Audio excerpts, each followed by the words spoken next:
Good morning. I'm Angelo Castro III. I'm Angela, and we are the Castros. We bring you the news. And the views that make you think. Sometimes we agree. Sometimes we don't. This is News and Views. And here are today's headlines. And now Rosana Fajardo has officially resigned as Commissioner of the Independent Commission for Infrastructure, or ICI, with her departure effective December 31. Upon her departure, she noted that all primary objectives established during her appointment have been successfully fulfilled. With this, the Commission will transition into the upcoming year with a reduced leadership team of only 3 officials: Chairman Andres Reyes Jr., Special Advisor Rodolfo Azurin Jr., and Executive Director Brian Keith Hosaka will continue to oversee the Commission's mandate. This Christmas, Filipinos celebrated the holidays in different ways, from quiet family time to fun-filled outings across the metro and nearby provinces. Here's the report.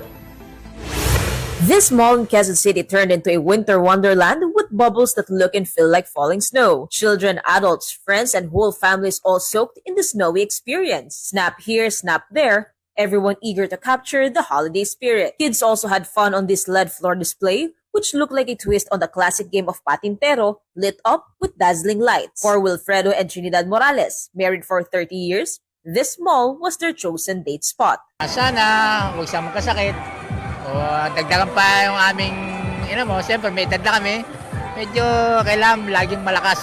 Masayahin siyang tao, kaya love na love ko siya. Her parent Vanessa also spent quality time with her pet dog, Toby. Masaya po kasi second Christmas niya na to.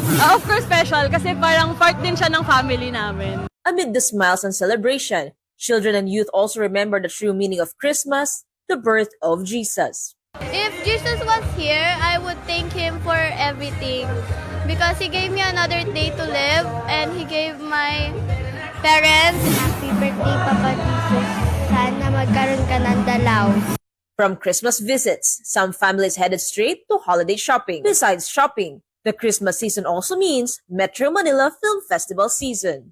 While some spend the holidays at the mall, others travel far just to experience extreme rides. Take the Palista family from Benguet, who traveled all the way to Santa Rosa, Laguna. Their way of celebrating, enjoying the rides at Enchanted Kingdom. Hindi po namin kayang pumunta ng Hong Kong lahat. Wala pang budget, kaya dito muna po kami. According to Enchanted Kingdom Management, guest attendance today reached around 8 to 10,000. This is higher than last year when bad weather affected turnout. Pag bakasyon lahat at may okasyon lahat na magsama-sama, it's an opportunity to creating new memories that will last a lifetime.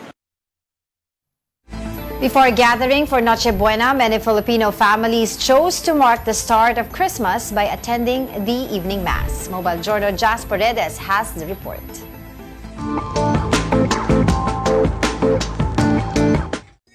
Marami sa ating mga kapatid na pinipili munang dumalo sa evening mass bago ang Noche Buena. Ayan ay bilang paghahanda sa Kapaskuhan at parte na rin ng selebrasyon.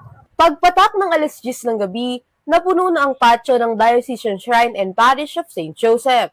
Lahat sila ay dumalo sa Christmas Eve Mass bilang bahagi ng selebrasyon bago ang Noche Buena.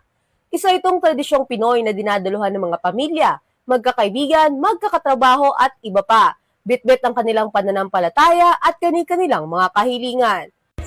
Taon-taon naman ginagawa namin to pagsalubong sa kapanganakan ng ating mahal na Panginoong Jesucristo.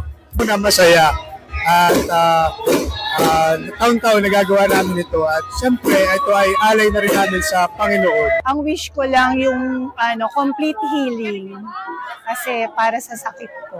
Nakasanayan na since maliliit pa sila, lagi kaming nagsisimba family. Ang napaka-bless kasi hindi lang nagsisimba, nakakapag-serve pa rin ako sa mga bundok rito sa Baras.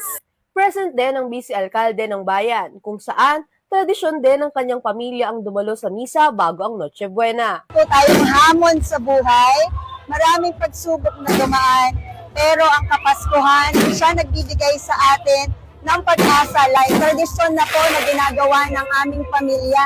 Simula po ako ay bata. After po namin na magsimba, ay magkakaroon ng isang simpleng salo-salo, pagbibigayan ng konting regalo, at higit sa lahat pagpaparamdam ng pagmamahalan sa isa't isa. Isa sa highlight ng misa ang bahagi kung saan unti-unting inilalagay ang malaking parol na hugis tala sa tuktok ng simbahan, habang hawak ng pari ang imahe ng sanggol na Jesus. Kung tutuusin, iyon ay labas na sa liturhiya ng misa, pero idinadagdag yun bilang isang creativity na para bang binubuksan tayo sa ating isipan, pinapaalala sa atin kung paano yung tala ang nagsilbing gabay sa mga pastol na para matagpuan nila kung nasaan nga bang sabsaban isinilang ang ating Panginoon Kristo. Ngunit higit sa lahat, mahalaga ang bawat bahagi ng banal na misa. Ramdam sa mga mananampalataya ang kanilang dedikasyon at pananabik na makinig. Kahit pa maubusan ng mauupuan dahil sa dami ng dumalo. Maging ang patio ng simbahan ay napuno ng mga deboto. Isang bagay na ikinutuwa ng Kura Paroko dahil damang-dama ang diwa ng Kapaskuhan. Gayunpaman may paalala siya sa bahagi ng kanyang homilya. Magdiwang nawa tayo hindi lang dahil magkakasama ang pamilya. Magdiwang at magsaya tayo hindi dahil masaya ang mga inihanda nating mga programa, mga reunion. Magsaya tayo sa isang dahilan na si Jesus ay dumating na. Ang misa ay nagtapos sa isang masayang selebrasyon sa pamamagitan ng isang fireworks display, hudyat ng pagsisimula ng pagdiriwang ng Pasko. Mga kapatid, Mobile Journal Just Paradas po, hatid ang Mukan Balita. People across the globe celebrated the Christmas season with a mix of joy, reverence, and festive lights. Along Florida's Space Coast, hundreds of surfers dressed as Santa took to the waves of Cocoa Beach in a 17-year-old annual event, raising funds for the Florida Surf Museum and a nonprofit supporting people with cancer. In Brazil, volunteers navigated the Amazon River to deliver gifts to children in riverside communities. Religious observances also marked the season. Pope Leo XIV celebrated his first Christmas Eve Mass at St. Peter's Basilica, where hundreds of faithful braved heavy rains and long queues. After Christmas celebration, some Filipinos are now on the move, making their way back to work. Let's get the latest at PITX from our mobile journal, Evan Tarinque.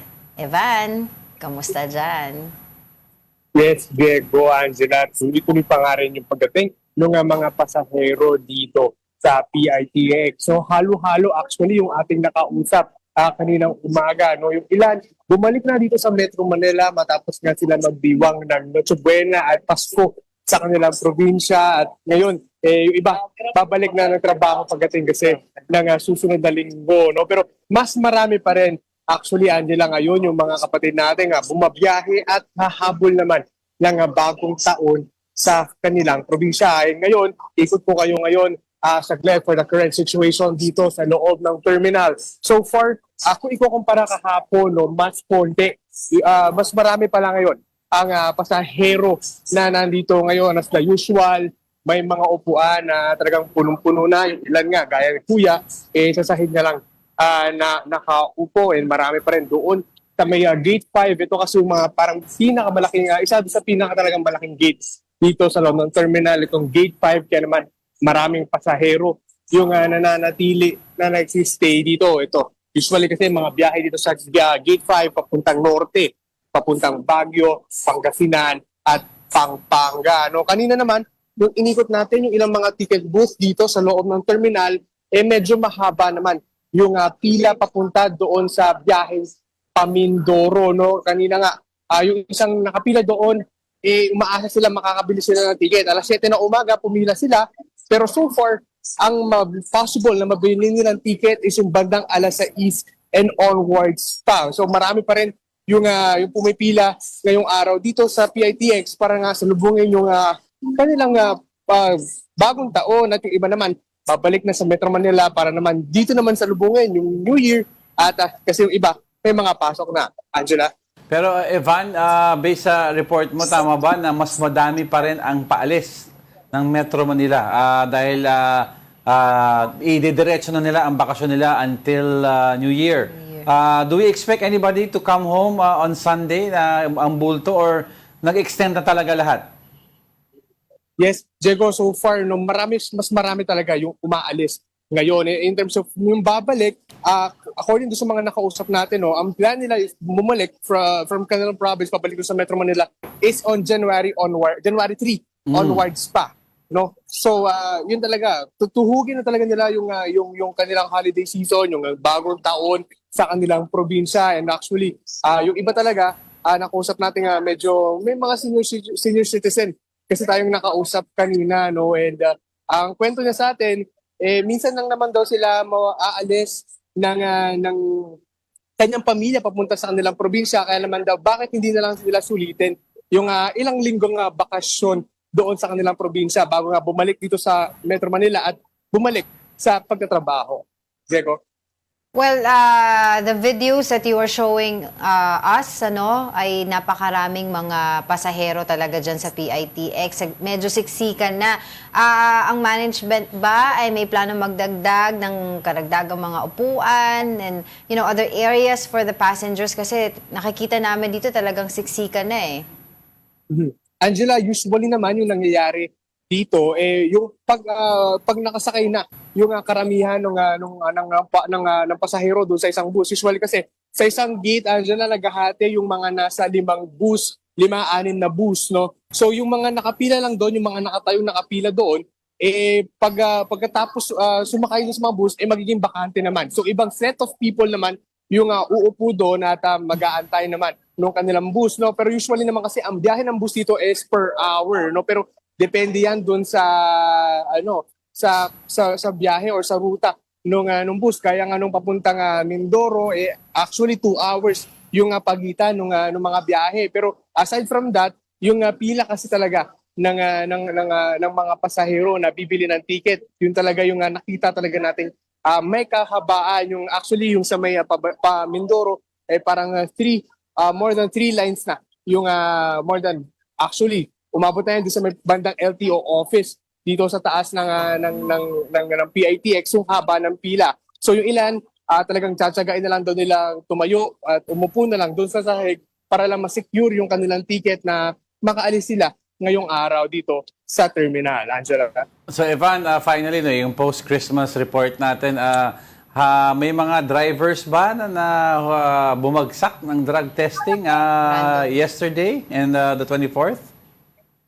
Yes, so far, Diego, no, wala naman na itatala pang mga bumagsak na mga bus drivers na nag-positive sa paggamit nga ng mga legal substances. No, isa yan doon sa ina-uphold ng mga terminal official dito sa PITX, no, na they making sure na yung mga hindi lang yung bus drivers na walang gumagamit ng mga pinagbabawal na gamot.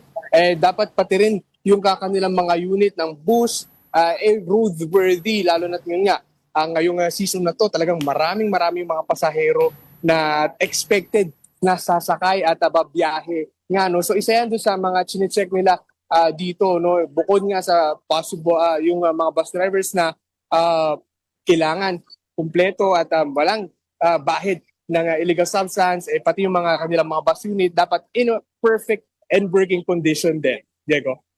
Maraming salamat, Mobile Journal, Ivan Tarinque. The Department of Social Welfare and Development has acknowledged several difficulties in rolling out its social protection programs, particularly in ensuring a clean and updated list of beneficiaries. Mobile journalist Julie Baisa has a report.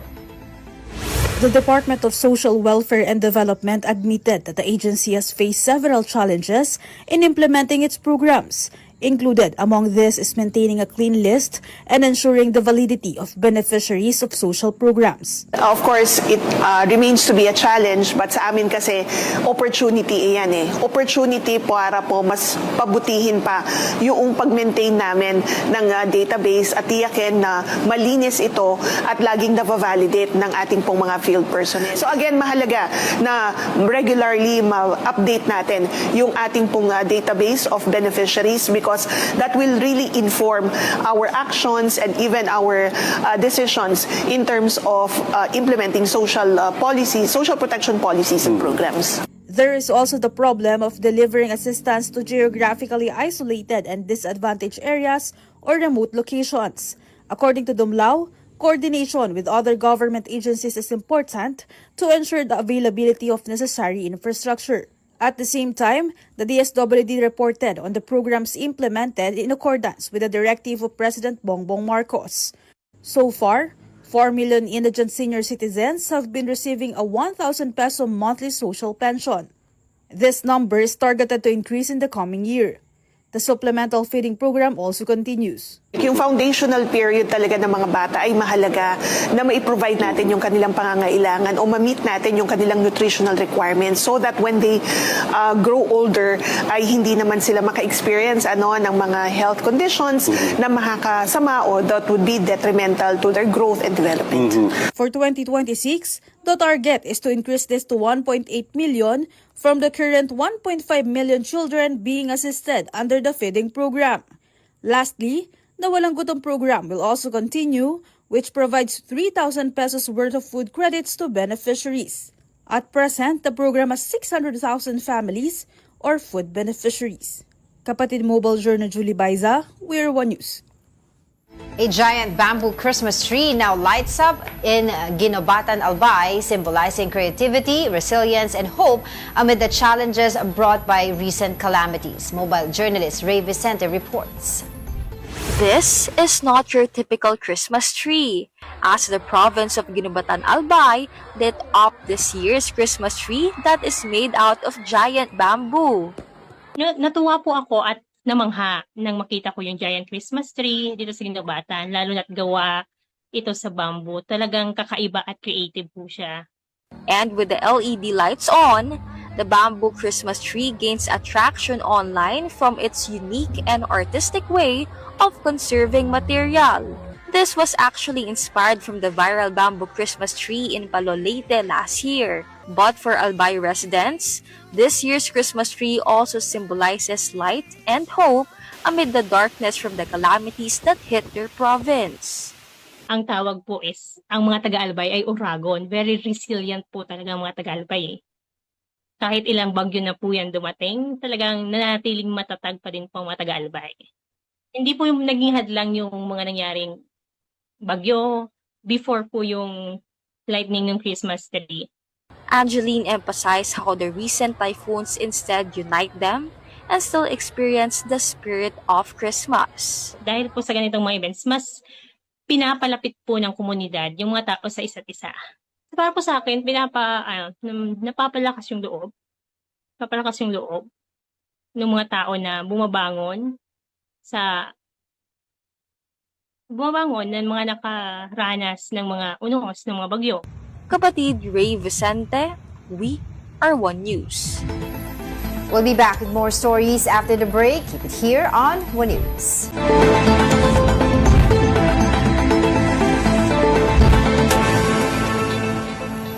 Good morning. You're still watching News and Views here on One News. Day 2 of the EDSA rehabilitation sees motorists facing slow traffic along key areas in Pasay and Makati. Northbound lanes approaching Pasay Rotonda are particularly congested due to lane closures, causing delays and frustration among drivers. At EDSA Taft, 2 lanes in both the northbound and southbound directions have been closed for concrete reblocking. In Makati, inner lanes from Guadalupe to Orense are also closed, with 2 southbound lanes undergoing asphalt overlay. This is only phase 1 of the rehabilitation, which runs 24/7 until January 5, 2026, taking advantage of the holiday season when fewer vehicles are expected. Nako, napaka-traffic. Dapat di tinatapat sa season tong ganito eh. Kailan dapat pa dapat yung mga Sunday ng gabi gano'n, hindi ganitong oras. Napaka-traffic eh. Na panahon na magbungkal, ito pang season na holiday. Ang tao na mamasyal, gagawa talaga ng dahilan. Yung traffic lang. Grabe traffic! Dapat ipatigil na to muna ng engineer. Lagpas na bagong taon. Grabe traffic! Mahal naming presidente, ipatigil mo na to. Grabe traffic! Lugi kami sa hanap buhay namin. To give insights into the ongoing EDSA rehabilitation, we are joined by the Transportation and Infrastructure Expert Engineer Rene Santiago. Good morning, Engineer. Thank you for joining us. Good morning and Merry Christmas sa inyong dalawa. Alright, Engineer, simulan ko po muna, no, bago yung pag-usapan natin yung traffic tsaka yung impact. Ano pong sinasabi nilang makabagong technology na ginagamit nila sa pag-reblocking ng EDSA ngayon? Alam mo, yan ang isa sa tawag kong deflection or palamuti, no? By saying that they have discovered a new technology to be used. Actually, that is a very old technology. Yung tinatawag nilang stone Yung asphalt, bagong klase. asphalt, stone-matic asphalt SMA. 1960 pa na-discover sa Germany yan. Mga 10 years ago, inadapt na ng DPWH sa standard yan, in-accept na nila na pwede. So, claiming that it is new is again another what I call dekor, yung palamuti na kunwari para walang masyadong ireklamo ang publiko at para masabi nilang itong version 3 na ba ito, version 4 ng rehab ng EDSA ibang kakaiba sa nakaraan. So base po, Engineer, sa nakikita niyo sa EDSA, ganito lang po ba ang paraan para i-rehab siya in large phases? Hindi ba pwede yung mga dating ginagawa, yung sabi natin Sunday ng gabi, small portion, and after 1 week, pag Sunday ng gabi ulit, another small portion, kailangan mo biglain lahat? Alam mo, that is at one of the problem na nakakalungkot, no? We keep on postponing the major aspect of rehab. Nung before, siguro 20 years ago, if I'm not mistaken, the same issues are faced. So, instead of a major rehab to confront the pain, we chose to have a minimum, to minimize the pain by doing reblocking. So, reblocking is actually an artificial temporary scheme to avoid the pain pa isa-isa. So, we're back to the same thing. We haven't really addressed the problem. Yun ang tinatawag kong we haven't done a Boracay, face the Boracay moment for EDSA. So, para po sa inyo, mas maigi po na isang bagsakan na. Isara na to for a period of time at gawin ng maayos. Pinuspon natin more than 20 years ago, tapos meron pa I think 10 years ago na in-attempt yan. Then we keep on postponing the major things. Kaya lalong nagagrabe.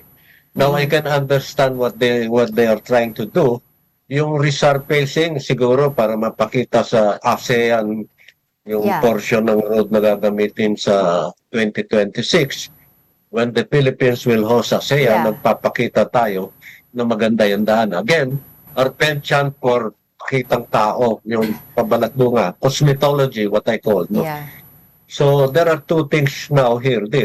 We will refuse to accept that there is no gain without pain.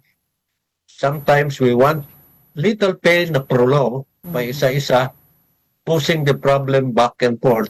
Ang tawag nga sa English nun, kick the can down the road, bahala ang future generations to handle it. And we are now the future generations after 20 years, we're back to the same issue. But yun nga po, no, kasi sinasabi nga po ninyo kanina regarding the hosting ng Pilipinas sa ASEAN next year. Do you think itong reblocking that they're doing, yung EDSA rehabilitation, ay aabot naman sa pag-host natin sa ASEAN? I think so, because ang basic portion from the southern part from Guadalupe to I think Rojas Boulevard, mukhang most of it are minor rework, karamihan asphalt overlay, no? Okay. Okay, pero sabi nyo nga po, mas maigi na isara na to ng kumbaga ng malawakan kaysa yung utay-utay. Pero kanina po, during our report, yung mga drivers po ng mga transportation natin ay nagreklamo na ito ginagawa pa lang po reblocking, pero nagreklamo na po sila sa tindi ng traffic. So what more kung buong EDSA ay isasara for rehabilitation? Your thoughts on that? Yung original plan, I think last May or April, was not really a total closure of EDSA. Kaya lang, it's the intersection by phases din. by lane. No? And this one is a stripped down version, reblocking, para kang nagpapalit ng mga tiles na sira sa iyong banyo. Ganun. Right. And there will be pain even in that case. Yun ang sinasabi ko, we always run away from the pain, hoping to have a gain without the benefit, without the pain. Yan ang nakakalungkot yan, no? And do you think this is, sorry, follow up ko lang, and do you think this is more costly than doing yung sinasabi po ninyo na pangkalahatang closure na lang at talagang gawin na lang ng... Yes, because you will do it repeatedly and many times, no? We have done it over the last 20 years. We repeated reblocking. Yeah, there was not much pain, pero nagrereklamo when you have a sectional disruption or choking of traffic. Mangyayari yun. We either face it now or sometime in near future or postpone it again. Yeah. Ito yung tinatawag kong we have to do our Boracay moment. Shall we close it or not? Or shall we do the severe work or just cosmetic?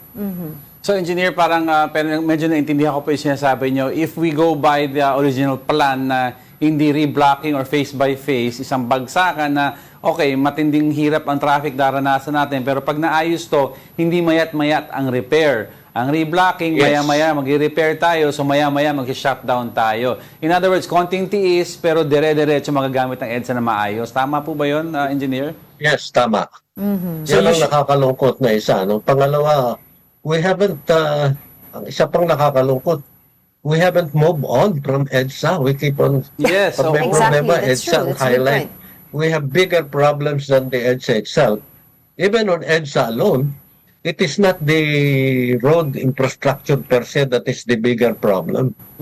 The bigger problem on EDSA is we have reduced the capacity, the volume to capacity, yung passenger throughput ng EDSA. Yes. So, Engineer, ang may nagsabi, I think a few weeks ago or a month ago, that EDSA is beyond beyond the fixing na daw po in terms of easing the traffic, and we should now focus to develop daw yung C5 to decongest EDSA by adding layers, parang sa Los Angeles daw, mga skyway layers sa C5. Do you think would be a good idea po? The dream plan in 2015 envisages a viaduct or a flyover, an elevated expressway on C5. Yes. Mukhang kinancel na yun at hindi na ginagawa or what, no? There are many things, sabi ko nga, ang importanteng gawin is dapat i-address talaga. Most of our streets are reach their capacity. Yes. And EDSA primarily, no? So ibang approach na ang kailangan dyan. So yung mga major projects na importante sa EDSA or elsewhere in the entire Metro Manila, hindi po natin ina-address eh. We are so happy yun, takot tayo. Right. So, sorry. Well, you're an engineer, you're an expert, and you've got good points explaining to us what's happening, what's the real score nga dito sa reblocking na ito. Pero po, what would you do po, no? Why do you think the government did this? Diba? Na instead na yung sinasabi niyo po na big closure na lang, utay-utay po yung ginagawa nila. And they have engineers on their side as well. Well, they want to show something that they're doing good for appearances.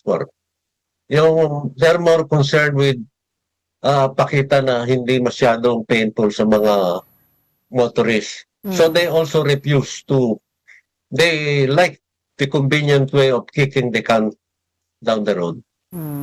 So, overall, Engineer, ano yung best way, aside from EDSA, to decongest traffic? Mukhang ang nangyayari based sa narinig natin, parang puro beautification lang ang nangyayari sa EDSA. But what will be the most effective way to decongest traffic? Kasi alam natin, hanggang ganyan na lang yung EDSA. Should we build another EDSA or a circumferential road? Okay. Sa master plan sa Metro Manila, there are 6 circumferential roads. C6, C1 to 6. EDSA is C4. C5 is one of them. Yes. Incomplete on C5. Yung C6, incomplete. long after they were planned to be built, we have postponed. That's why we're facing this problem. On EDSA per se, how do you increase immediately the capacity, priority, sequencing real? Yung Dalian train, only 9 out of 48 rail cars are being used. Pero for the last 8 years or 9 years, nakatiwangwang yung Dalian trains na binili ng Pilipinas sa China. Yes. So, yung mga gano'n, no? They're prevented from doing or they refuse to do certain things because maybe politics, because dinicide yun noong 2016, it was declared na mukhang ayaw pakita ng mga sumunod na administrasyon during Duterte. Ngayon, ayaw ding galawin. So, we're doing little things na cosmetic but not the substantive part. Pero I think recently there's a development on that story na parang they're using some of the Dalian trains already. Nakahanap na sila ng parte to match it dun sa bagon natin. Yun ang isang tinatawag kong deflection na sinasabi nila. So And 9 yan, naggamit na, na-build na nung araw. Several years ago. Tapos sasabihin nila magdadagdag. Yung pa rin naman ang 9 pa rin ang nilalagay. Yung 3 cars, 3 trains yung 9 na yun, no? Yes, oo. Ang sabi ko, ba't hindi yung iba pang 39? They refuse to say na hindi nila ginagamit yung 39. Alright, maraming salamat po sa inyong insight. Yan po si Transportation and Infrastructure Expert Engineer Rene Santiago. Good morning. Good morning. Thank you. Alright, in other news, new CCTV footage has surfaced in the death of former DPWH Undersecretary Catalina Cabral, showing her final hours at a Baguio City hotel before she was found dead along Quezon Road, or at the bottom of the ravine of Quezon Road. Here's the report. In several CCTV footages from the Ayan Hotel in Baguio, former DPWH Undersecretary Catalina Cabral is seen entering the room of her driver. This happened before they headed to a ravine along Quezon Road, where the official was later found dead. In another hotel CCTV clip, the driver is seen approaching the hotel receptionist. This was already the time when Cabral was reportedly being searched for. Until now, the circumstances surrounding her death remain unclear. Amid the ongoing investigation, Batangas 1st District Representative Leandro Leviste posted on Facebook what he claims are copies of DPWH project documents for this year. The document contains 6 columns showing the region or location of each project. The District Engineering Office tasked to implement it. The congressman covering the area and the proposed and approved budget, Lebiste said these are just some of the documents he allegedly obtained from Cabral. He also called on the public to support Public Works Secretary Vince Dizon and his push for transparency at the DPWH. The palace, meanwhile, maintains that it will only respond to documents authenticated by the DPWH. Otherwise, they will be considered mere rumors. Batangas Representative Leandro Leviste has released documents he says detail DPWH project proposals for possible inclusion in the 2025 National Expenditures Program. But Leviste later on clarified that lawmakers named in the list are not project proponents but only represent the districts where the projects are located. The documents have also triggered discussion over how infrastructure funds are distributed across districts and whether allocations reflect actual need. Experts and analysts have noted that proposing projects is not illegal. Questions only arise if allocations are shown to be disproportionately biased based on political affiliations rather than need. Joining us now is Professor Edmond Tayo, President and CEO, Political Economic Elemental Researchers and Strategists, or peers, to help us put into context the release of DPWH documents. Sir, good morning. Thank you for joining us. Merry Christmas. Merry Christmas, Angelo, Angela. Merry Christmas po sa ating lahat. Alright, itong, Have you seen the list? Oh, the Leviste list. How should we appreciate it? Parang, is it something that is a smoking gun or it's just a list that anybody could have had access to before? Alam mo, before we talk about the list, let's talk about how the congressman made known that he has this supposed List. He possessed depend, the no? list. Oo. Sabi niya, depende daw kung papayagan siya ni Sec Vince. Okay. So, immediately when I heard that pronouncement, sabi ko, what a tease, no? Kasi kung meron kang documents at you think that these are relevant documents, dapat inilabas mo na kaagad yan, no? Hindi yung dami mo pang daldal sasabihin mo na meron ka, di ilabas mo na. Now, ngayon, nung nilabas niya, clarify niya kaagad na ito ay I think there was also pronouncement as far as his mother is concerned, no? Right. Precisely clarifying that to be fair, this is what we've been clarifying the whole time, no? If you remember, I also explained that when we speak of insertions, natural lang yan sa legislation, no? Now, at the end of the day, when you look at the list again, no? And again, the good congressman was saying all that it shows is that the members of the legislature are involved in terms of proposing, no? Figures for particular projects and so on and so forth. That's just a part of the puzzle, so to speak. No, again, there's nothing really that says that, hey, I'm Senator so and so, and I propose this amount, and this amount happened to be in my pocket eventually. Yun yung kailangan mong patunayan kasi doon, Yes, no? oo.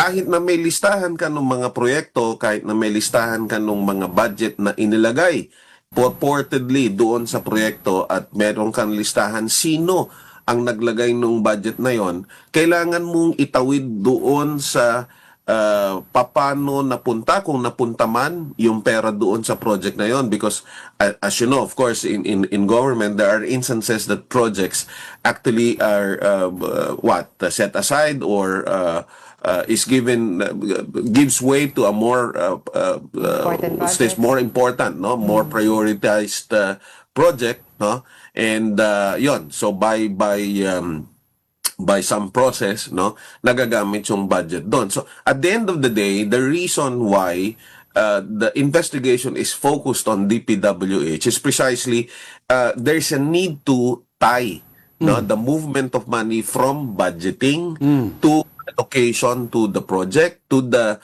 execution of the project, and payment of the budget allocated to the contractor, and whether or not the money paid to the contractor actually find its way, no, to the pocket of the legislator that supposedly proposed the budget and the project. So sa tingin ko yung listahan na yan kung listahan lang ng mga proyekto yan, walang pinag-iba yan dun sa listahan ni Saldico na ang dami-daming mga drama-drama. Alam mo, walang pinag-iba yan. Nag-grocery din kayo. Yeah, no? it's just list. Binigyan mo ng grocery list yung kasambahay mo. Pumunta siya sa grocery. Ibig bang sabihin, pag uwi niya, dala niya yung grocery list, nabili niya yung mga nandun sa grocery. Siyempre, you have to check.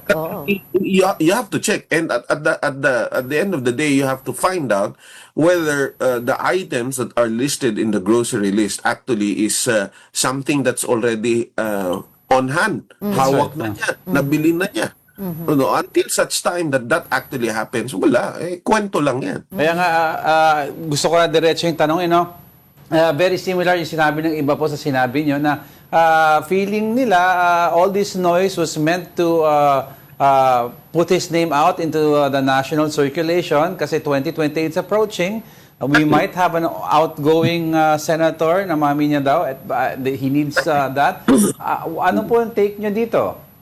Are these all political? Ang tawag dito, sabi nga nila, no, nauso na yung linyang hindi na kailangan i-memorize yan. Expected na. No? At the end of the day, again, what's it really, no, with these supposed young legislators that suddenly they are so noisy, and it's as if there's a particular group, no, particularly the Duterte group, no, who have been trumpeting the entry of these young legislators as supposedly accomplished Yun yung sinasabi nila, mga galing daw ito at mga prinsipyo daw. Ako ang tanong ko, saan banda? Ano na yung na-accomplish nila at ano na yung napatunayan nila? No? Kasi hindi porke maingay ka, hindi porke yung naghahanap ka ng pansin, no? Merong isa diyan siya na daw yung next na papatayin, no? Alam mo yung mga ganung pananalita, it's leaves a bad taste in the mouth, so to speak, Well, no? I was able to talk to him 2-3 days ago, if I'm not mistaken. I asked him why him. No, why the sudden interest in the whole fiasco, the whole scandal? Why do you think Para naging advocacy niya. bakit kailangan ikaw yung may hawak ng papel? Why do you think na ikaw yung kailangan pumunta kay Yusek Cabral to get these papers, etc.? And he simply said, because hindi ba dapat lahat ng lawmakers are interested in this? Hindi ba dapat we're also scrutinizing the details in this project, etc.? So what do you think of that answer? Tama naman, Angela. Tama naman, no?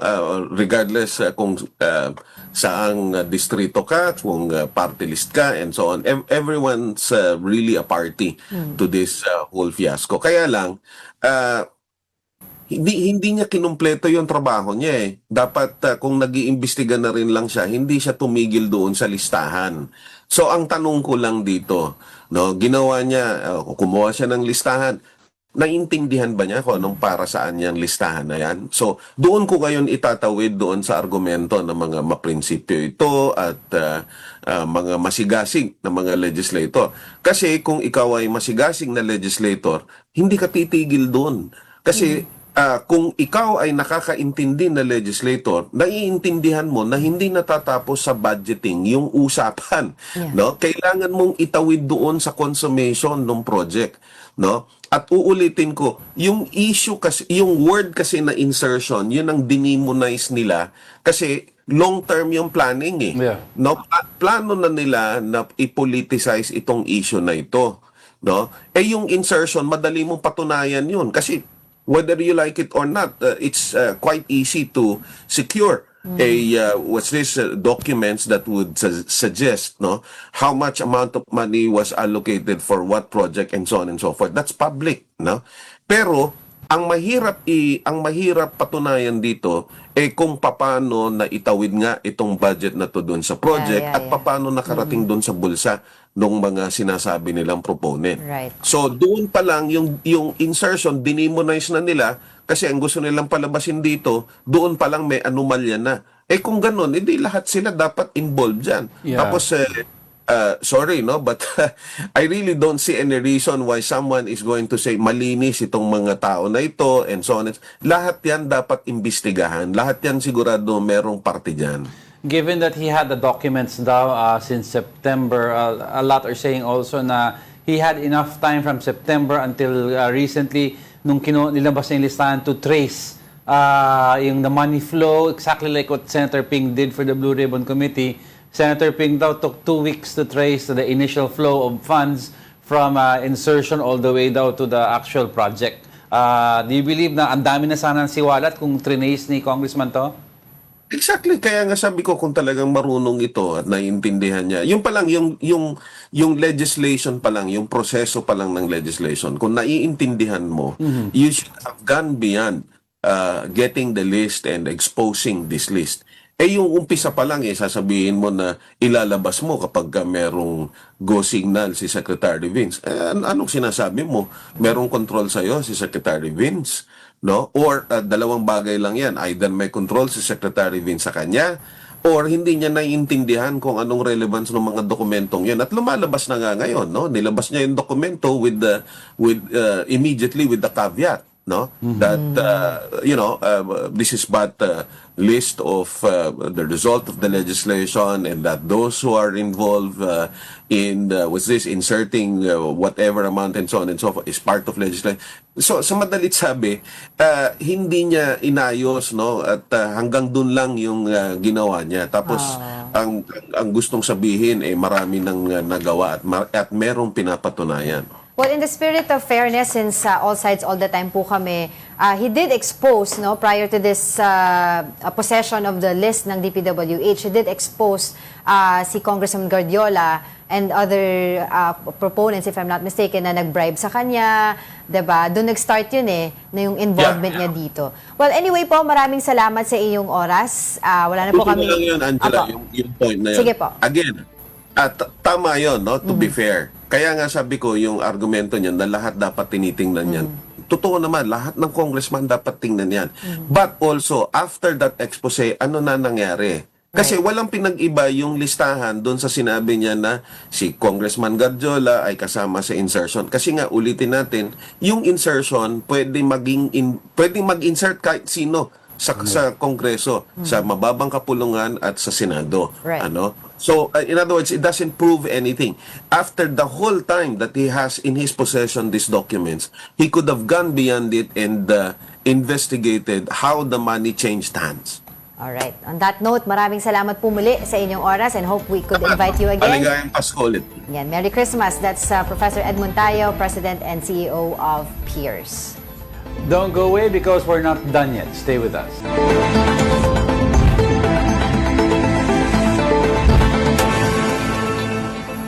Welcome back. You're still watching News and Views here on One News. The Department of Health has reported a total of 28 firework-related injuries nationwide from December 21 to 25. Data from the DOH revealed that 68% of the victims are 19 years old and younger. Most injuries were linked to popular firecrackers such as Boga, Five Star, and Triangle. Despite the incidents, the DOH said the total is 50% lower compared to the 58 cases reported on Christmas Day in 2024. In Parañaque, a family faces a heartwarming yet challenging Christmas as their mother, battling cancer, continues to inspire them with her courage. Mobile Journal Yeda Pascual has the report. Noon puno ng saya ang kanilang Pasko. Ngayon, naging makahulugan na ito. Kahit na ang ilaw ng tahanan ay lumalaban sa cancer, tuloy pa rin ang diwa ng Pasko sa isang pamilya sa Parañaque City. Masayahin, palaging punong abala sa pagluluto ng pagkain pang Noche Buena, palabigay ng regalo at aginaldo. Ganyan kung alalahanin ng pamilyang ito ang kanilang Mama Risa. Dati, napakadaming handa niyan. Madami yan, puno. Tapos, tatawag siya sa amin sa cellphone, sasabihin niya, punta na kayo dito, kakain na, ganyan. Magulat kami, daming handa. Yun, siya dati nag-ayos ng mga decoration, pati mga regalo. Ngayon, mahina siya, kaya kami na lang. Nagbago ang lahat sa kanilang Mama Risa, Agosto ngayong taon, nang matanggap ng kanilang pamilya ang isang mabigat na balita. Na-diagnose siya ng stage 3 breast cancer and then na-operahan siya. Tapos pagtapos ng opera niya na-stroke siya. Kaya nangihina siya lagi kada chemo niya. Ayun, kinakaya lang kasi walang mag-aalaga sa kanya kaya nag-resign ako ng trabaho para sa kanya. Ayun. Ang hirap niyang tingnan. Awa ako sa kanya. Parang hindi niya matanggap kasi sobrang bilis eh. Sobrang bilis ng bukol lang, tinanggal lang yung daddy niya. Tapos nagulat na lang ako nung bigla na lang siya nakalbo. Ngayon nakaratay, hindi makagalaw at nagpapahinga na lang si Risa. Kung ikukumpara sa mga nagdaang Pasko, ito raw ang pinakamabigat para sa kanyang pamilya. Kaya pinipili nilang maging matatag para sa isa't isa. Positive pa rin yung mindset niya. Gusto niya pa rin gawin yung dating ginagawa niya. Kaya lang di niya na magawa. Ngayon lang siya magpapasko ng mahina. Sana gumaling na siya. Sa may mabubuting puso na nais tumulong, kahit konti lang po panggamot ni mama or diaper na pagkain niya. Para po kahit papano, makasurvive po siya, bumalik yung dati niyang lakas. Marami pong salamat sa lahat po ng gustong tumulong. Merry Christmas po sa inyong lahat. Mga kapatid, ako po si Mobile Journal Yeda Pascual. Hatid ang muka ng balita. Manila's finest earns praise from moviegoers on the opening day of the Metro Manila Film Festival. Audiences have lauded the film for its timely and relevant theme. They also commended the powerful performances of the cast, with particular praise for Cedric Juan and Piolo Pascual. Manila's finest is now showing in cinemas nationwide. The film is produced by MQuest Ventures, Spring Films, and Signal. I think it's one of the most important things na ipalabas, makita ng mga kabataan yung panahon. To look back, ano yung mga pwede nating makita before, yung experiences na maybe may matutunan tayo mula doon. Ako especially, we should stand for the truth, for justice, and for righteousness. Right. Yun, so, Start na ang Metro Manila Film Festival. Pero medyo maganda yung maganda ng konti mga balita today, nakaka-relax. Yeah. Siyempre, kakagaling natin sa magandang holiday. But still, of course it's already December 26, yung promise ni Pangulong Bongbong Marcos na by Christmas may makukulong big fish, ay wala pa rin. Hindi, kasi kahapon nag-zone out na ako sa ganyan muna. Wala na akong inaasahan. Ako, yan yung mga important date na tinandaan ko. December 26, because that's after Christmas, and December 17, because yan yung sinasabi na dapat uuwi si Secretary Manny Bonoan. You should take a look at the, kasi yung government calendar. A lot of the non-essential offices are closed kasi mga iba nag-file ng leave. So, madaming offices na medyong, bakit? Bakit? Ba't ganun nga? No, leave bakit? What about In other words, I'm trying to say lang, don't expect somebody to go to jail until the end of the year. The promise is promise. No, I'm not talking about the promise. I'm talking about naniwala ka pa. In other words, naniniwala ka pa. Don't expect it. Feeling ko, January na lahat yan. Kita mo pagpalo ng January, February, tuloy-tuloy yan. Impeachment kay VP Sara. Well, I hope we see someone in jail. Basta ako. Hindi lang yung mga maliliit na execute lang ng plano. I will not let the corrupt dictate my mood. Smile lang ako ngayon. Basta makulong kayo lahat sa pinagagawa nyo. Hindi ka ba agree sa sinabi ko? Parang hindi ka agree. No, kasi ako hindi naman. Agree naman ako. Basta ako, ang gusto ko lang lagi, dapat may makulong. Ano ba sinabi? I'm not letting these issues affect my mood. Actually, I'm letting it affect my mood pala. Ano ba sinabi ko? Dapat we stay angry, vigilant, and be aware of what's happening in the case. Kasi the moment you parang nag-chill ka lang dyan, parang, diba? Sabi nila, what's the best? You're contented with what's happening. Actually, what's the best way to make decisions in life? Sabi nila. When you're not angry, diba? I'm not making decisions now. Can't we, the government should make the decision. The justice system should make the decision. Can't we remain vigilant but not angry? So that we're different we have people, more. so this is how I deal with the issues in our country. I will remain vigilant and I will be watching all of you who are corrupt. But if I remain angry, then my all sides all the time nawawala. Because you're already angered, that means you already have one side.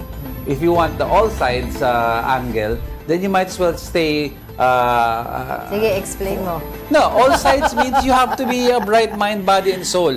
Wala kang nararamdaman. The anger, you need anger, the spark, Hindi rin. to be able to push with what you are fighting Hindi for. ako niniwala sa anger kasi it's negative eh. Anyway, yan ang maganda. Yan ang debate. Deep inside, Angel is angry and yari ako mamaya, sira ang araw ko. Mali ang ginawa ko. Okay. Mali. That wraps up today's episode of News and Views. Join us again tomorrow. I'm Angela Lagonsad Castro. Kapatid, I'm Angelo Castro. Third, we are One News. All sides, all the time.